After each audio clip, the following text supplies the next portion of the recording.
Good morning, everyone. We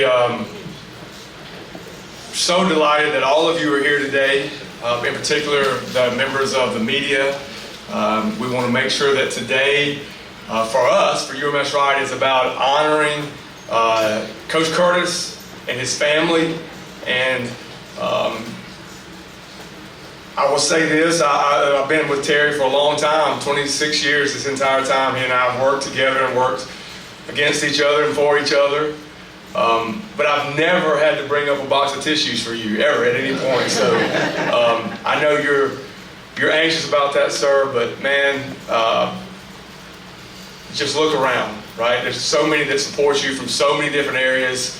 One I want to point out in particular, a group that I see so many of our past board chairs that are here, so many of our past board members and previous board members, Coach. That's just, that says a great deal about you. And I want to thank all of you who have taken the time to be here today to celebrate with us and to ask Coach Curtis a lot of hard questions. So we're counting on that. You know, Terry is, there's no question he has left a memorable mark on our school.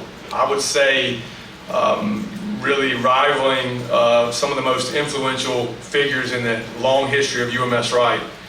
His players, many of whom are here today, have gone on to become world leaders, national leaders, local leaders, community leaders. And his legacy, Terry's legacy, we all understand is firmly established in these trophies down in front of us, and the victories, and the people we never should have beaten. I mean, one of my favorite things with Coach is to always just go up to him after a game, and many times we didn't speak, we just laughed. I just couldn't believe it. And you know, who he's beaten through the years, that's a very distinguished list. But he has had a profound influence not only on our school and our students, but across this state and nation. It's really that, in my opinion, that really defines who he is. Terry wholeheartedly embraced the mission of UMS-Wright. He's led our athletic department as a director with unwavering dedication to the values of UMS-Wright. He never, ever, since his first day, has tried to be anyone other than UMS-Wright. I learned a lot from watching him and building his program and leading his coaches and leading his players. I've learned so much from you, Coach. Your leadership has allowed countless student athletes to actually reach the mission of our school, and it's what it's all about. It's getting our students to recognize and realize their fullest potential in mind, body, spirit, and character. And Terry Curtis left none of those untouched. He was intentional and is intentional about all of those, and so that's the greatest lesson perhaps that I've learned from him. Our board chair, Ashley Leland, will come up in just a moment. She'll speak on behalf of the UMS-Wright Board of Trustees. And then Coach Curtis, after Ms. Leland is finished, you may come up. And then following Coach's remarks, you may certainly ask questions from the media. Not parent questions, these are media questions. And then after, at the end, Board of Trustees Co-Vice Chairman Frank Lott will offer his closing remarks. So it is a day of celebration. And we're excited to be here, and at this time I'll turn it over to Ashley.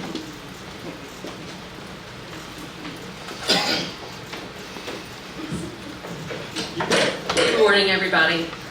Coach Terry Curtis has been the spirit of UMS-Wright football for over 25 years, shaping young men with his passion, integrity, and unwavering commitment to excellence. His legacy extends far beyond wins and championships. He has built a foundation of character, discipline, and leadership that will inspire generations to come. As athletic director, his positive influence has resonated throughout all women's and men's sports. We are forever grateful for his dedication to our school and our community. Once a Bulldog, always a Bulldog.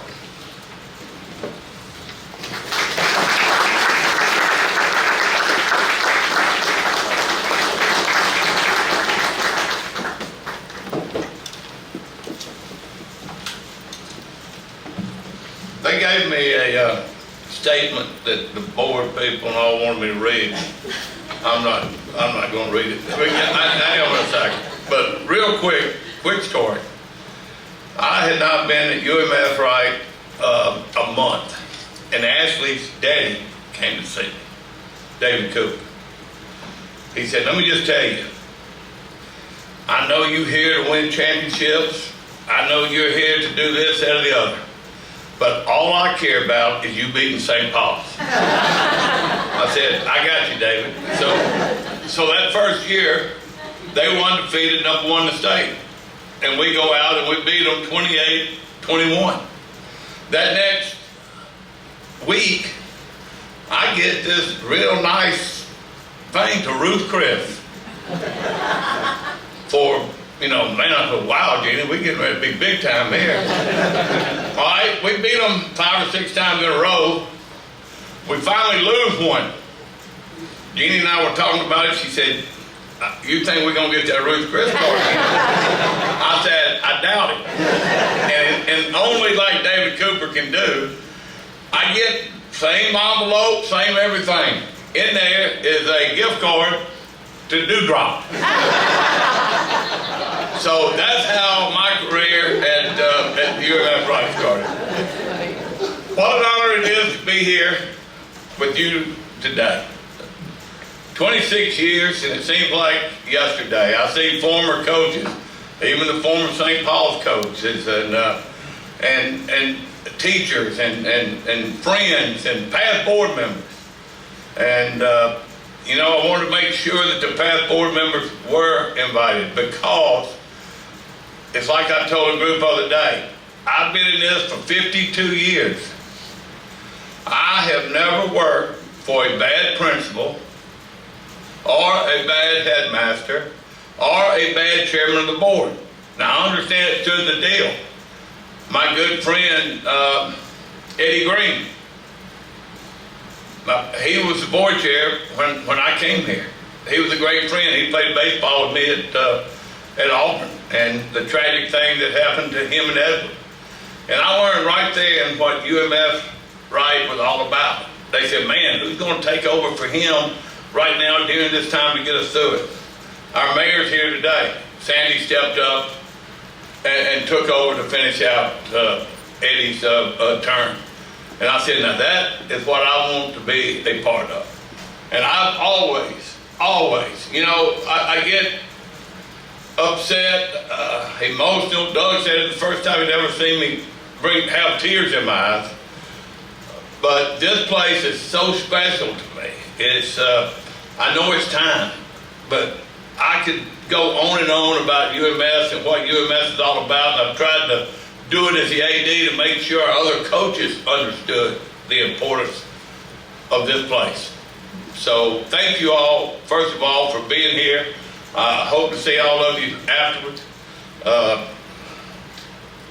I even see my man Bud back here. You can't hide him, man. What a great friend he's been, along with, I don't know if Joe Bullard's here or not, but man, just those guys have been so special, along with Sandy and leaving this place. So I'll read some of the statement. I may stop a little bit going through it, but after 26 years as head football coach and athletic director at UMS-Wright, I have decided to retire at the end of the school year. I really do look forward to the beginning of a new chapter at UMS-Wright. Let me just say right there, it was strictly my idea. Doug and I have avoided each other for the past month. He was afraid what I was going to tell him, and I was afraid what he was going to tell me. So finally I had to set up a thing. I called Stephanie. I said, I need to talk to Doug. He said at one end, I said at the other. And I looked at him in the eye and said, Doug, it's time. And he fully understood where I was coming from, and we went from there. Throughout my time at UMS-Wright, we have upheld a tradition of excellence that has defined this school for over 130 years. What I am most proud of is the consistency within our program. During my tenure, we've averaged 11 wins a season at UMS, advancing to the third round of the playoffs in 23 out of 26 years. And during my entire 36 years as a head coach, our teams have averaged 10 wins a season. We were not a one-time wonder. We didn't go and win a state, and then all of a sudden you never heard of us again. We have been relevant in the state of Alabama in 4A and 5A as we have done what we could do. Our kids have been, I'm going to get to them a little bit, and that will get a little emotional. My passion for football began in the 8th grade. Thanks to my coach at that time, Ed Baker. Those of people know Ed Baker was the coach at UMS at one time. He was my football coach at Sidney Phillips Junior High School.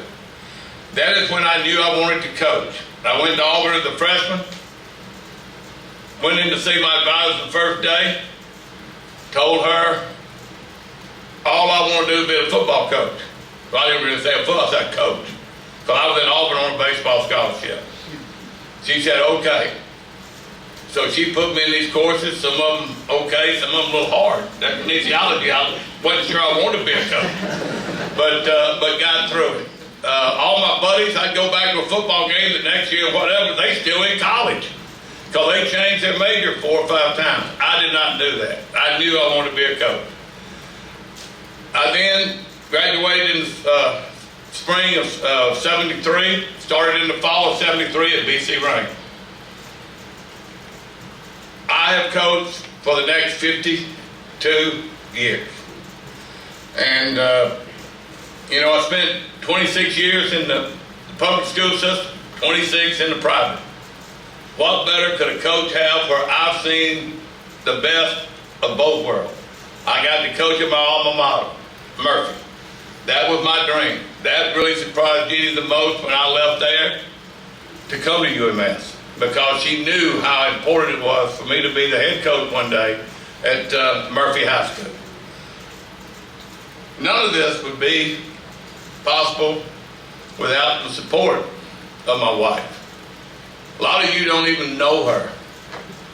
She has led me for 52 years to do what I wanted to do, how I wanted to do it, gone a lot of the time, and stayed in the background.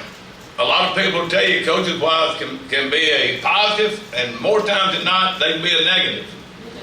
But she, not that she didn't care. I remember the security guards on many occasions, coach, when you talk to the wife, she don't need to be walking at 9 o'clock at night down Bayshore Avenue. But her support and the way she's done this is, and I told her I was going to blame it on her, and she's one of the big reasons this is coming about, is because of her. And then I'm lucky to have Casey here today.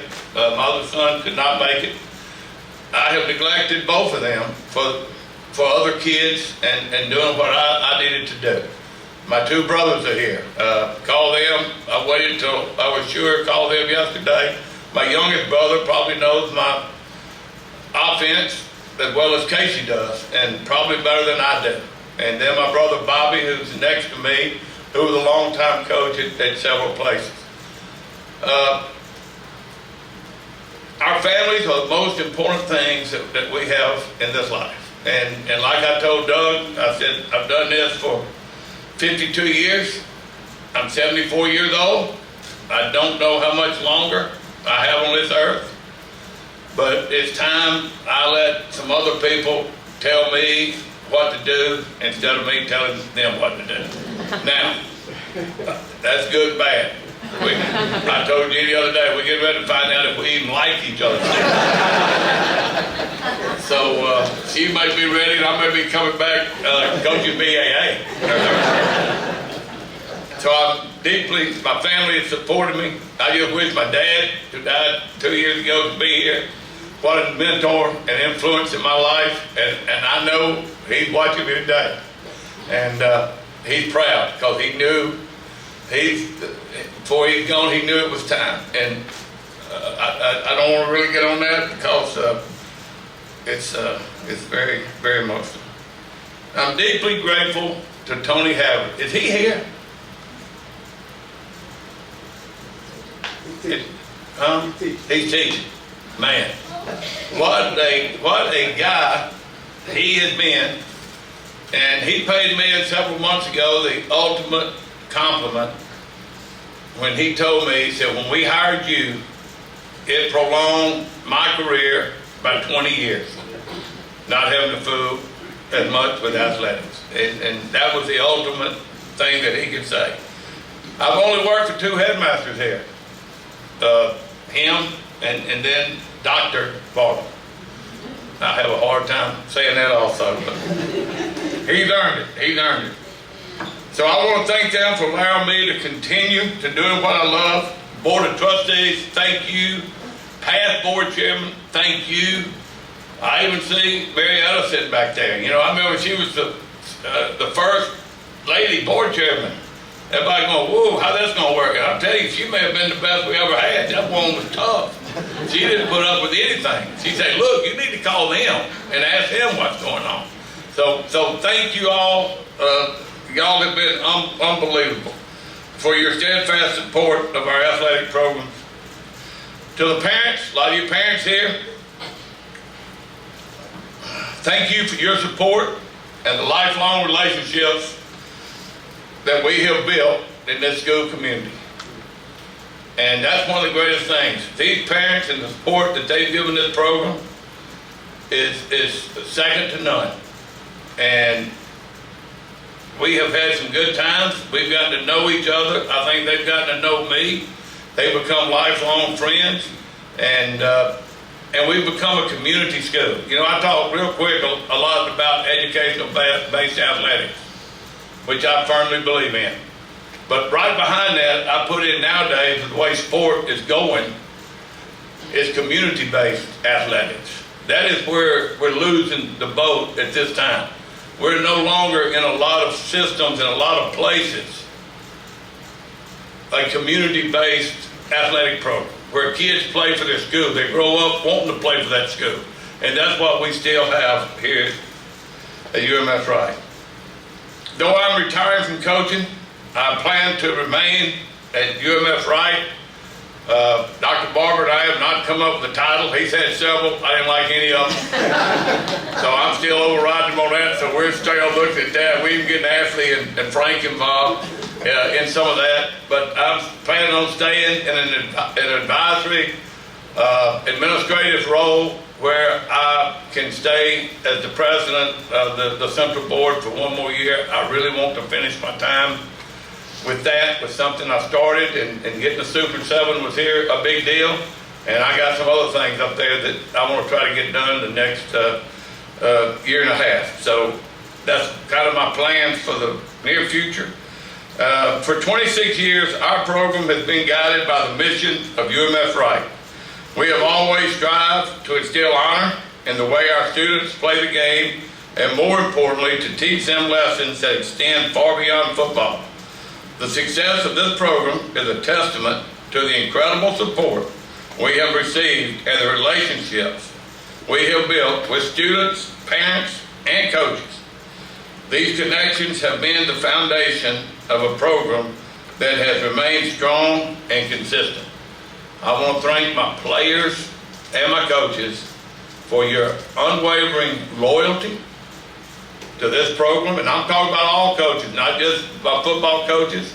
The kind of the thing, I talk to my football coaches, then I talk to my players, then I talk to all coaches, and then last night I talked to the board.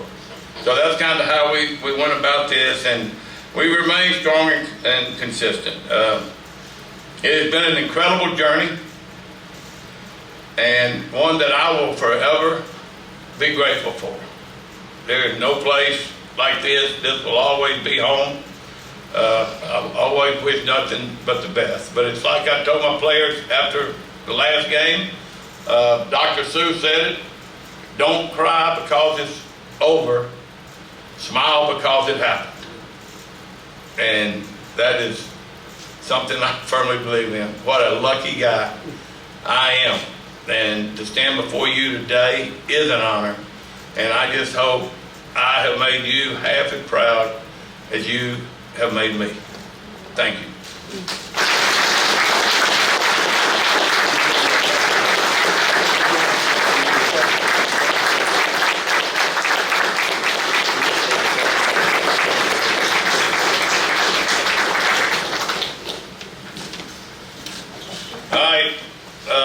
few questions if you may have any. Over the past few years, we've been asking you, is this going to be the last year? What made this the right time? Wow. Right here in front. Stand up, Jenny, let them see you.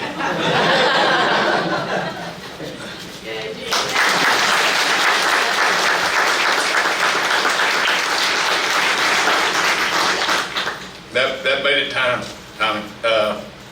I can't say anything else. Doug and I talked, I look for reasons. You know, participation going down. Kids not responding to you. You're just too old. He's old-fashioned. I'm not listening to him. None of that ever happened. They kept playing hard. I told the team at the banquet, this team was 6-7, not one of our best years. But I was as proud of this team as any team I've ever coached, because we got everything that was possible out of those guys. Everything that was possible. And that's what this place is about. That makes it hard to quit because of what we deal with every day. And I guarantee you, all my coaches will tell you the same thing, and my administrators and everybody else. I get passionate about that. You know, they talk about, ooh, you got an off year. Well, no, we didn't. No, we didn't. Those guys did as well as they could do. And I was as proud of them as any state championship we ever won. And you still feel like it was fun, like you were still having fun. Oh yeah, oh yeah. I'd ask coaches all the time that were retired, what made you get out? Well, weekends. Man, I got where I hated Saturdays and Sundays. Practice, it was too hot. I got tired of practice. I got every kind of reason you could think of. Even one coach, one of my good friends at Murphy, told me way back when he was getting ready to retire, Chuck Maxman, who played at Auburn, he said, your feet will let you know it. I went, what? Your feet will let you know it. I went, wow. He said, you'll get tired standing out there for 2.5 hours. Back then, wearing them spot bills with the ripples in them. But, you know, we went to tennis shoes and other kinds where that solved that problem. I wasn't tired of any of that. I love the scheming. I love the game planning for that. Like I said, I looked for reasons. I wanted a reason. I just kept praying that a reason would come. And these kids would not give it to me. The administration would not give it to me. I really thought Doug Barber coming in one day and said, look, man, you're old. It's time for you to go. You know. But it never happened. It never happened. Coach, there became a saying that nobody wanted to play Terry Curtis in the playoffs. And I've heard coaches say it, fans say it, parents say it. What does that mean to you to know that you guys were so good in the postseason? And what does it just say about your team that you had throughout the year? I think our kids expected it. You know, the last 2 years, those 2 wins in the playoffs when the years wasn't going so great, you know, going up to, Central Clay, Danny Horn broke my record, but he sent me a long note yesterday, and I sent him one back. I said, I'm still 1-0 against you. This year going to, Demopolis, number 4 seed again. 2 years in a row, we did that again in 2010, I think it was. We went to Macador, did the same thing. Those wins are just as important, but our kids go in those games thinking they win. And our coaches preparing our guys. I mean, 2010, I had a good idea we were going to win that game. The coach told me before the game, we're having the best year we've ever had, and we get y'all. I said, well, look, man, we were, at the time, I think, 4-6. I said, that's a good year to get us, and we ended up winning the game. I've talked to some coaches since yesterday. There were some that were emotional. Obviously, my husband being one of them, and then a lot of people that you've impacted and touched throughout your entire career. What does it mean just to see everyone here today to honor you? I mean, I don't think I've ever seen anything like this other than maybe Nick Saban or something. Oh, well, I'll have to get on him about that. But my last 7-8 years mentoring younger coaches or even older coaches that just got fired, and how to go about doing whatever has been very, very important to me. I'm the president of the Alabama Football Coaches Association, and I've stayed in all those roles because I felt like I had something in a way to make an impact on them. I bet you, Jenny will tell you, I was up at 11:30 last night, or past, answering texts from coaches. And I couldn't just send them thanks, you know. It would be, you know, a while. Because I love coaches. They're my best friends. I've said the thing a lot of times. I don't even know my next door neighbors. Fred Sudahay lives next door, my sporting goods salesman. I bet I hadn't seen Fred 3 times since he moved in. But all my friends are coaches, all of them, and I answer them each and every time, and I love being around them. I love being a part of them. That's going to be one of the hardest parts, other than these kids. Second, it's going to be giving up some of the stuff with all the coaches and all, because they are special to me, and a lot of them are emotional. You can just tell by their texts, and they're talking. So. Have you thought about where you're going to be on Friday nights? You're going to be second guessing or in the stands, or have you thought about that? Well, I'm going to talk to Coach Saban, how he did it. And I heard he did a pretty good job until maybe the Oklahoma game. And I heard he went in the defensive room and had some words for him. So I'm going to try to stay out of it and go from there. But I'm not going to get involved. People have asked, I know the question. I have no idea who the next coach is going to be. I have asked for a few of my assistants to be interviewed. I think they would do that, but where they go from there, all I do and know is I trust that committee and that board that they're going to get, in their opinion, the best coach at UMS-Wright.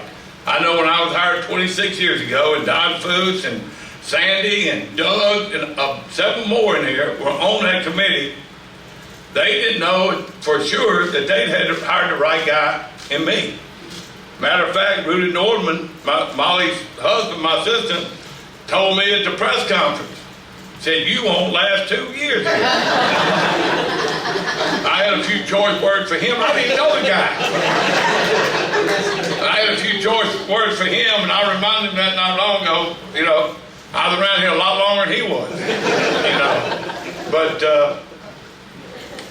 you know, they're gonna get the right guy. They're gonna get the right guy, and it's gonna be a special guy. I'm telling you, he's gonna have to do some things that he probably never had to do in his coaching career, because of the support of our parents, our board, and those people. You're going to have to do some things with them that you probably don't have to do at other schools.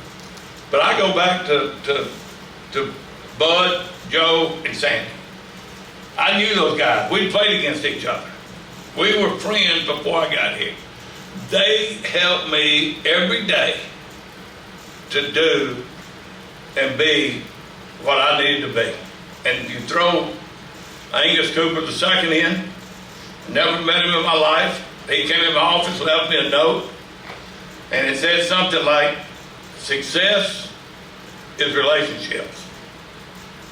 I never really even thought about that, and that day forward. But those guys are the reason I've lasted here for 26 years. You know, another good thing, I've been at 1, 2, this is my 3rd school. I've never been fired. That's unusual. That's unusual.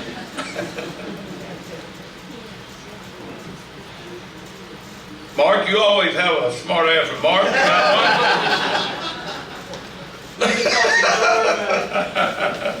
We'll get you tomorrow morning. Buddy Hornaday, he was with Channel 10, he's here. He was always starting quarterback at Murphy till I got through with basketball. Then he went back to scout team. Finally transferred to school. Well, you know, several former coaches I see. But great to see you. Ken Suda has been a friend for a long, long time. Anything else?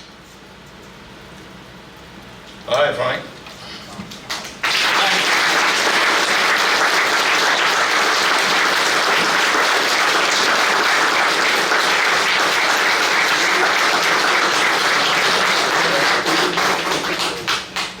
Coach, this place is forever changed because of your commitment to that consistency you spoke of, to our mission, your legacy is cemented not just in these trophies and in the trophies in the hall. It's really in the 2.5 decades of football players and men's and women's athletes who are now in our community and throughout this country doing great things because of the lessons you taught them. And the main one really is, and you hinted on it, is that here you've taught them that we do things the right way. We don't step aside of that. And if that means wins or losses, it doesn't matter, but we're going to do it right every time. And I appreciate you for that. I didn't think I'd be the one that would get emotional up here. But Coach Curtis and I have had a lot of emotional conversations these last few days, and I even told him right before we walked out, I said, we can send all these people home and make another little run at it. And he said, really? But we do thank all of you for coming out here. Coach Curtis has like I said, made an impact on so many people and so many people that are here, and a lot of conversations I've had over these last few days, and we're grateful that he's going to be able to stick around. UMS has had a long history of success in all of our athletics, including football, and this is before Coach Curtis came, and we intend to continue that success. UMS is a founding member of the Alabama High School Athletic Association, and Coach Curtis has cemented that legacy at the state level and really throughout the country, and we appreciate him for that. We'd love for everyone here to stick around. We have refreshments in the Wilson Gym. Coach Curtis will be available for additional comments, and of course Dr. Barber on behalf of the school, and I'll be happy to answer any questions that anybody has from a board perspective. Thanks for coming.